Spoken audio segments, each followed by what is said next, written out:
علی رسولہ الکریم۔ اعتکاف کے حوالے سے کچھ فضائل اور مسائل آپ کے سامنے پیش کرنے ہیں، کیونکہ بہت سے لوگ اعتکاف میں بیٹھ چکے ہیں اور بہت سے ہو سکتا ہے بیٹھنے کی تیاری کر رہے ہیں۔ اعتکاف وہ عمل ہے جو رسول اللہ صلی اللہ علیہ وسلم نے پابندی سے فرمایا۔ جب آپ صلی اللہ علیہ وسلم کا آخری وقت تھا، عمر کا آخری حصہ تھا، تو اس میں آپ صلی اللہ علیہ وسلم پابندی سے اعتکاف فرمایا کرتے تھے۔ دنیا کی ہر قوم میں اعتکاف کی عبادت رہی ہے۔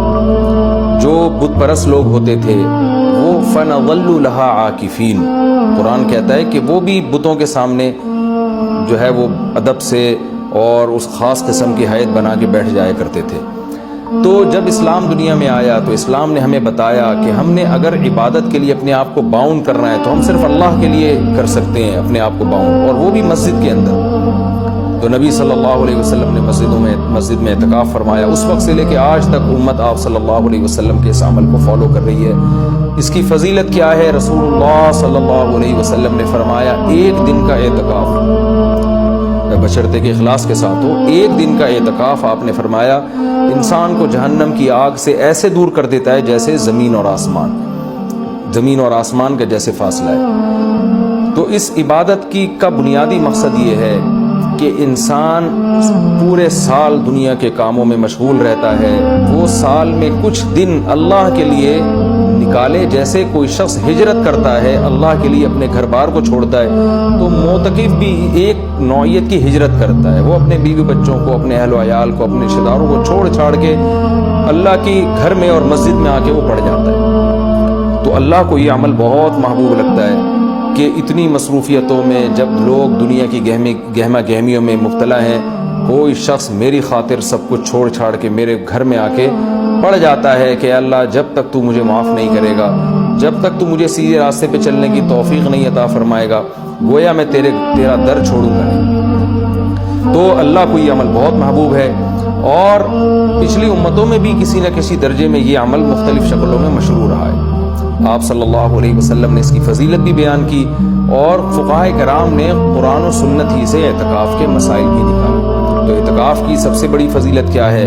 ایک تو وہ فضیلت کہ جو حدیث میں بیان کی کہ مشرق اور مغرب میں جو فاصلہ اور آسمان اور زمین میں جو فاصلہ ہے، اتنا اللہ تعالیٰ جہنم کی آگ سے انسان کو دور کر دیتے ہیں۔ دوسری فضیلت اعتکاف کی کہ اس میں ہم آپ صلی اللہ علیہ وسلم کی ایک سنت کو فالو کر رہے ہوتے ہیں، جو کام نبی نے کیا ہم وہ کر رہے ہوتے ہیں۔ قرآن کہتا ہے لَقَدْ كَانَ لَكُمْ فِي رَسُولِ اللَّهِ أُسْوَةٌ حَسَنَةٌ، تمہارے لیے محمد صلی اللہ علیہ وسلم کے عمل میں اسوہ حسنہ، ایک اچھا نمونہ ہے، جیسے انہوں نے زندگی گزاری تم بھی ایسا کرو۔ تو نبی صلی اللہ علیہ وسلم کی سنت اس سے زندہ ہوتی ہے۔ دوسری فضیلت، تیسرا فائدہ اعتکاف میں کیا ہوتا ہے کہ آپ 10 دن جب مسجد کے ماحول میں گزارتے ہیں، مسجد کی ایک روحانیت ہوتی ہے، مسجد گناہوں سے پاک جگہ ہے، تو اس کچھ بھی نہ کریں، اس روحانیت کے اثرات آپ کے دل کے اندر جذب ہوتے ہیں، لاشعوری طور پر آپ کا دل اندر سے تبدیل ہوتا ہے۔ یہ اعتکاف کا تیسرا فائدہ۔ چوتھا فائدہ، آپ کو 10 دنوں تک باجماعت نماز پڑھنے کی توفیق ملتی ہے، آپ کو مسجد میں عبادت کی توفیق ملتی ہے، فارغ علماء کے بیانات سننے کی آپ کو توفیق ملتی ہے۔ یہ ایک بہت بڑا فائدہ ہے اعتکاف کا۔ اور سب سے بڑا فائدہ کیا، جو حدیث میں بھی منقول ہے، اور آپ صلی اللہ علیہ وسلم نے اعتکاف کی مشروعیت کی ایک وجہ یہ بھی بیان کی ہے کہ اس سے انسان کو لیلۃ القدر نصیب ہوتی ہے۔ آپ صلی اللہ علیہ وسلم لیلۃ القدر کی رات کی تلاش میں بھی اعتکاف فرمایا کرتے تھے، 10 دنوں کے لیے مسجد میں آ کے بیٹھ جایا کرتے تھے۔ تو معتکف کو یقینی طور پر لیلۃ القدر کی رات ملتی ہے۔ بالفرض اگر وہ سوتے ہوئے میں بھی لیلۃ القدر کی رات گزر جائے اور اس سے عبادت نہ ہو سکے، تو کم از کم اعتکاف والی عبادت تو اس کو لیلۃ القدر میں ملے گی۔ وہ قیامت کے دن یہ تو کہہ سکتا ہے اے اللہ لیلۃ القدر کی رات میں نے کوئی عبادت نہیں کی، لیکن اعتکاف والی عبادت مجھ سے ہوئی ہے، اس لیے کہ میں مسجد کے اندر موجود تھا۔ تو اعتکاف والے حضرات کو چاہیے کہ اعتکاف میں اگر آپ کچھ نہیں بھی کرتے، صرف فرض نماز پر اکتفا کرتے ہیں، تو آپ کو اعتکاف کا پھر بھی ثواب ملے گا۔ لیکن یہ جب اللہ کی طرف سے اتنا بہترین پیکیج آپ کو ملا ہوا ہے، آپ فارغ بھی ہیں، رمضان کا آخری عشرہ بھی ہے، اپنے آپ کو آپ نے باؤنڈ کیا ہوا ہے مسجد میں، تو سو کے یہ وقت گزار دینا یہ بہت بڑے اجر سے محرومی کا ذریعہ ہے۔ اس لیے معتکف کو اپنا وقت زیادہ سے زیادہ عبادت میں، تلاوت میں، نماز میں، دعاؤں میں لگانا چاہیے۔